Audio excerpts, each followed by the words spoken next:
Hello. Welcome back दोस्तों, एक बार आपका फिर से स्वागत है क्रिक लाइफ पर। मैं हूं आपका दोस्त परितोष। और आज हम बात करेंगे सेकेंड वनडे इंटरनेशनल की, जो कि नहीं हुआ, लेकिन वो ना होते हुए भी आज बहुत सारी बातें बाहर निकल कर आई हैं। सबसे पहले तो आज बारिश ने, जैसा ये न्यूजीलैंड दौरे पर चली रहा है, हर T20 इंटरनेशनल भी सिर्फ एक मैच का ही हो पाया था। सेकेंड ओडीआई पूरी तरीके से वॉश आउट हो गया। हालांकि 12 ओवर्स का मैच हुआ, जिसमें इंडिया को बैटिंग करने का मौका मिला। पहले टॉस न्यूजीलैंड ने जीता था और इंडिया को बैटिंग दी। सबसे इंटरेस्टिंग चीज़, मतलब 12 ओवर के खेल पे तो हम क्या ही बात करेंगे। सबसे इंपॉर्टेंट चीज़ आज जो निकल कर आई वो थी टीम सिलेक्शन, प्लेइंग 11। जैसा जो हम मैच के प्रीव्यू में भी बात कर रहे थे, क्या हमें 11 में चेंज देखने मिलेगा, और वही हुआ। जैसा हम बोल रहे थे, एक लॉजिकल मूव था कि we need 6 bowlers and 6 bowler के साथ ही हमें जाना चाहिए था, और वही हुआ। मगर ये था कि अगर छठा बॉलर आएगा, और ये भी पता था कि कौन आने वाला है, दीपक हुडा आने वाले हैं, वही हम बात कर रहे थे, बिकॉज वही एक बैट्समैन थे जो बॉलिंग ऑप्शन लेकर आते हैं। तो बात सवाल ये था कि भाई बाहर कौन बैठेगा। तो ऋषभ पंत और संजू सैमसन के बीच कहीं ना कहीं एक कंपटीशन था। और जिस तरीके से हालिया दौर में चलते आ रहे, संजू सैमसन बहुत ही अनफॉर्चुनेट है। पता नहीं उनका नसीब किस और उनको ले जा रहा है। वो इस बार भी 11 में जगह नहीं पा पाए एग्जैक्टली। ना ही कैप्टन ने, बिकॉज मैच हुआ नहीं, तो पोस्ट मैच प्रेजेंटेशन वगैरह या टॉस के दौरान भी उन्होंने कुछ बताया नहीं कि एग्जैक्टली क्या हुआ, व्हाट वाज द रीज़न कि हमें ऋषभ पंत के ऊपर संजू सैमसन को, ऋषभ पंत को खिलाया गया संजू सैमसन के ऊपर। तो पहले जो मैच हुआ 12 ओवर में, उसमें हम बात करते हैं कि जैसे शुभमन गिल और शिखर धवन ने ओपनिंग की। ओपनिंग 4 ओवर के बाद ही बारिश आ गई थी, और मैच जब स्टार्ट हुआ it was a 29 overs game, जिसमें कि 4 over India already, almost 5 over India almost खेल चुका था। सो 25 ओवर्स का मैच एक रह जाता था। तो आते से ही शिखर धवन ने अटैक करना स्टार्ट किया, और वो पहली ओवर में मैच स्टार्ट होने के बाद he got out. And for one down जो आए वो सूर्य कुमार यादव थे। जैसा ही हमने देखा था कि T20 में वो ओपन कर रहे थे, तो हालांकि ये मैच रही उतने ओवर्स का गया था, इसके लिए उन्होंने बैटिंग ऑर्डर में चेंज किया। और सूर्य कुमार यादव, जो कि हम देख रहे हैं, अपने ही अंदाज में दिखे, और उन्होंने ताबड़तोड़ बैटिंग करते हुए 34 रन बनाए 24 बॉल्स में, उसमें से 3 छक्के उनके शामिल थे। एंड शुभमन गिल ने भी काफ़ी स्टडी इनिंग्स खेली, 42 रन्स की। और इंडिया एक समय पे 89 पे था, अराउंड 12.5 ओवर्स पे, जहाँ पे मैच बंद हुआ। और उसके बाद अनफॉर्चुनेटली मैच नहीं शुरू हो पाया। लेकिन इस मैच से हमें क्या, या जो कुछ आज घटा उसे क्या बाहर निकल के आ रहा है कि why only Sanju Samson, why always him. So ये सवाल का जवाब काफ़ी लोग ढूंढ रहे हैं। सोशल मीडिया पे भी काफ़ी चर्चा पहले से भी चल रही थी, आज काफ़ी ये चीज़ चर्चा में थी कि वाई ओनली हिम, क्यों संजू सैमसन और क्यों नहीं ऋषभ पंत या कोई और बैट्समैन। तो इसके पीछे उनकी क्या सोच है, क्या क्या कैप्टन और टीम मैनेजमेंट सोच रही है, क्या वो स्कीम ऑफ थिंग्स में है या नहीं है। क्योंकि अगर आप देखें, अगर आज संजू सैमसन की जो फाइट है वो स्ट्रेट ऋषभ पंत के साथ ही है।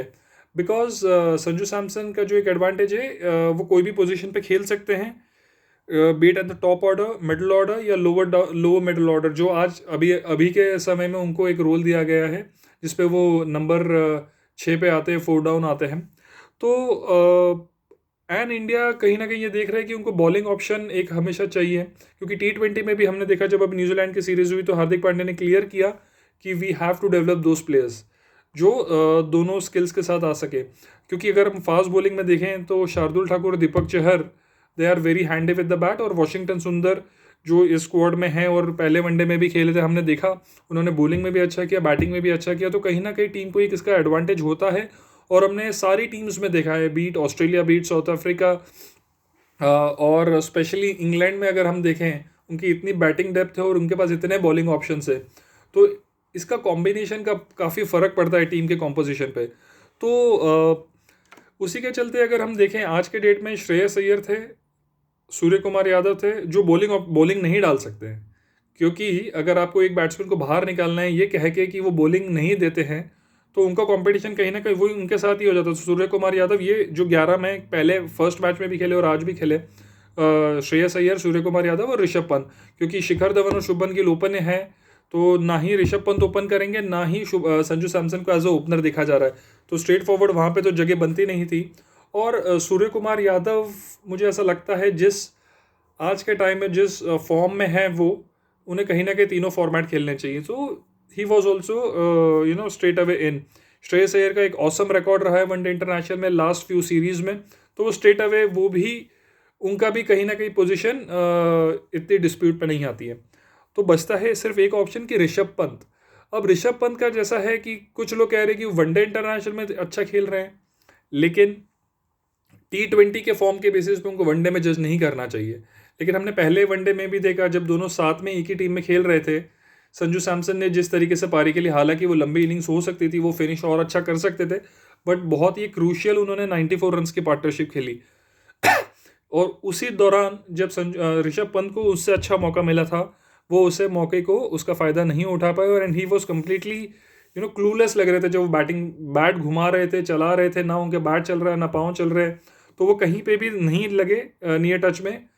हालांकि उनमें बहुत पोटेंशियल है, उन्होंने बहुत अच्छा मैच अपने को जिताया हुआ भी है, इंग्लैंड के साथ बहुत अच्छी 100 मारी थी। वो कहीं ना कहीं back of the mind team management के है कि he is a big match player, he is a big impact player, but at the same time Sanju Samson भी उसी दौर से चल रहे हैं, क्योंकि अगर हालिया समय में अगर आप उनका वनडे रिकॉर्ड भी देखें तो उन्होंने काफ़ी अच्छी इनिंग्स खेली है। बट एक एक उनकी जो इमेज बनी हुई है ऋषभ पंत की, जो बिग इम्पैक्ट प्लेयर हैं, जैसा उन्होंने ऑस्ट्रेलिया में भी हमें सीरीज जिताई, इट वाज आउटस्टैंडिंग। मतलब आज तक इतना अच्छा और स्ट्रॉन्ग परफॉर्मेंस इतने प्रेशर सिचुएशन में शायद ही किसी ने किया होगा, और बहुत ही फियरलेस क्रिकेट खेला था। तो उन्हें उस चीज़ का फुल क्रेडिट है। लेकिन आज के टाइम पे जो रिक्वायर्ड है टीम को, जो फॉर्म को देखते हुए, जैसे सूर्य कुमार यादव का भी हमने बोला, उनका वनडे में रिकॉर्ड अच्छा नहीं है, बट उनका T20 के टाइम पे आज जो फॉर्म चल रहा है, आज के वर्ल्ड के नंबर 1 बैट्समैन है, तो कहीं ना कहीं उसको वो लिवरेज करना चाहते हैं दूसरे फॉर्मेट्स में भी। सिमिलरली अगर ऋषभ पंत का T20 में हमको फॉर्म नहीं दिख रहा है, तो क्या उसके बेसिस पे उनके लिए वनडे में कॉल नहीं ले सकते? क्या संजू सैमसन को थोड़ा सा एक्सटेंडेड रन नहीं मिलना चाहिए, जो कि हार्दिक पांड्या ने T20 में भी बोला था कि हम प्लेयर्स को मौका देंगे और लंबा मौका देंगे? तो क्या उन्हें एक मैच देकर बैठाना सही होगा? क्योंकि ऋषभ पंत कंटिन्यूस सारे फॉर्मेट्स खेल रहे हैं, तो उन्हें अपने फॉर्म ढूंढने के लिए इतना वेट नहीं करना पड़ता जितना संजू सैमसन को करना पड़ता है। संजू सैमसन में मैं अगर आपको बता दूं, उन्होंने अपना डेब्यू किया था आज से 7 साल पहले T20 क्रिकेट में, और वनडे इंटरनेशनल में T2021 में। तो 7 सालों में उन्होंने सिर्फ और सिर्फ 27 इंटरनेशनल मैचेस खेले हैं। सो अब अगर आप कहें कि इज़ इट फेयर, हो सकता है शुरुआत के टाइम पे उनका वो कंसिस्टेंसी नहीं दिखा पा रहे थे, लेकिन जब अगर वो रिसेंट पास्ट में जब वो दिख रहा है कि ही इज़ प्लेइंग कंसिस्टेंटली, उनका IPL भी बहुत अच्छा गया था, ऋषभ पंत का IPL भी बहुत ही ऑर्डिनरी गया था, तो आई थिंक वो कहीं ना कहीं बहुत ही अनफेयर कॉल था। एंड अगर ऐसे ही चला तो मुझे नहीं लगता कि वो 2023 वर्ल्ड कप के ODI स्क्वाड में वो कहीं ना कहीं बैठते हैं। और इसके अराउंड इसका एक और इंडिकेशन है कि इंडिया की जो अभी बांग्लादेश का टूर आने वाला है न्यूजीलैंड के मैच के बाद, उसमें वो स्क्वाड का पार्ट भी नहीं है, वहाँ पे ईशान किशन आ जाएंगे। तो पता नहीं, ऐसा लग रहा है कि बहुत ज़्यादा म्यूजिकल चेयर हो रही है इतने सारे प्लेयर्स को लेकर। हम कॉम्बिनेशन क्या चाहते हैं उस पर क्लैरिटी नहीं आ रही है। क्योंकि क्या होता है कि अगर वनडे के वर्ल्ड कप के पहले, जो भी बड़ा टूर्नामेंट है उसके पहले की जो सीरीज़ होती है वो उसके प्रिपरेशन के लिए होती है, तो आपको धीरे धीरे धीरे धीरे आपका स्क्वाड नैरो डाउन करना चाहिए।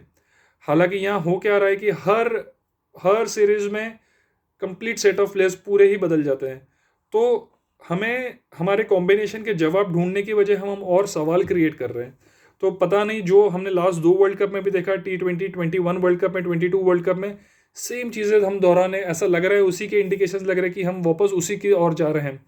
तो इस पर ये डिस्कशन तो आगे आने वाले समय में, आने वाली सीरीज में काफ़ी होगा, बट अभी के लिए ऐसा लग रहा है कि संजू सैमसन फिलहाल पता नहीं क्यों he is out of favour, but hope common sense prevail कि उन्हें लंबा मौका दिया। अगर उसके बाद भी वो नहीं चलते हैं तो it's fair call, and they should go with another option. But आज के डेट पे उनका स्ट्रेट कंपटीशन है ऋषभ पंत के साथ, because we would require keeper batsman.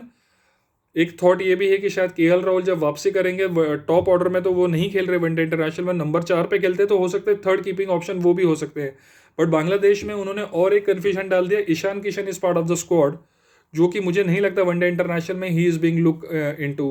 तो अगर जो आपके स्कीम ऑफ थिंग्स में वनडे इंटरनेशनल के लिए नहीं है, तो उसे क्यों इंक्लूड करना है? Because India is carrying 17 member squad for the next one day series, which is only a 3 match series, that too against Bangladesh. So not sure that what is the motto behind carrying such a huge set of players. Maybe it creates doubt in players mind और ज़्यादा confusion होता है. But चले देखते हैं third one day international जो कि होगा क्राइस्ट चर्च में 29 या 30 को है शायद. तो let's see how we cope up in terms of this combination talks which are going around. And मुझे लगता नहीं उसमें 11 में चेंज होगी, क्योंकि आज एक और चेंज था जो हम सोच भी रहे थे होगा, और वो अच्छा मूव था. शार्दुल ठाकुर की जगह दीपक चहर को इंक्लूड किया गया, जो शिखर धवन ने बोला भी कि because he brings lot more in the start of the game and also at the end of the game death overs में. तो it was a fair move. देखते कॉम्बिनेशन क्या होगा, और हम इसके अराउंड और काफ़ी सारी चर्चा करेंगे आने वाले समय में भी, जब बांग्लादेश की सीरीज़ होगी. और थर्ड मैच को लेके भी मैं आपसे जुड़ूंगा. तो प्लीज़ दोस्तों आप मुझे बताएं जो ये कॉल लिया गया वो सही था, या आप चाहते थे कि ऋषभ पंत ही खेले, या संजू सैमसन को आगे आने वाले समय में मौका मिलेगा. प्लीज़ दोस्तों मेरे वीडियो को लाइक कीजिए, सब्सक्राइब कीजिए, और आपके अगर जो भी फीडबैक्स है प्लीज़ मुझे कमेंट सेक्शन में बताइए. Thank you for being with me. Cric Life के माध्यम से मैं आपको सब कुछ सारी न्यूज़ और अपडेट्स क्रिकेट की लाता रहूँगा. Signing off from today. जय हिंद, जय भारत.